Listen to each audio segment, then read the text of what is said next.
Jayanti Devi and তিরুমলাম্বা।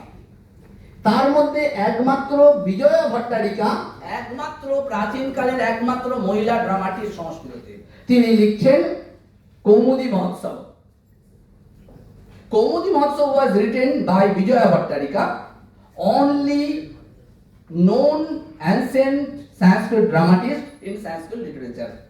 Historians believe that she lived in the middle of 17th century.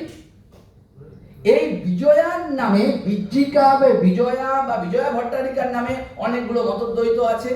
আমরা যখন lyrical পোয়েমের দিকে যাব, এই প্রসঙ্গে আমি বলে রাখি, সময় পাবো নাকি জানি না, আমার যেটুকু অল্প স্বল্প পড়াশোনা করেছি, আমার মনে হয়েছে এই বিংশ শতাব্দীর যদি শ্রেষ্ঠ কোনো সংস্কৃতের গবেষক হয়ে থাকেন তিনি হচ্ছেন যতীন্দ্র বিমল চৌধুরী, রমা চৌধুরীর হাজবেন্ড। তিনি যে কাজকর্মগুলো করে গেছেন, সবচেয়ে বড় কাজ এর ওপরে সংস্কৃত পোয়েট্রি 7 ভলিউমে, যেটা প্রায় অলমোস্ট আর্কাইভে পাওয়া যায়।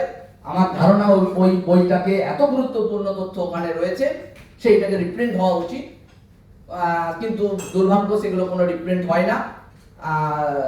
যতীন্দ্র চৌধুরীর ওই যে এবং মুসলিমদের অবদান Sanskrit, contribution of Muslim to Sanskrit literature, ওনার দারুণ একটা কাজ।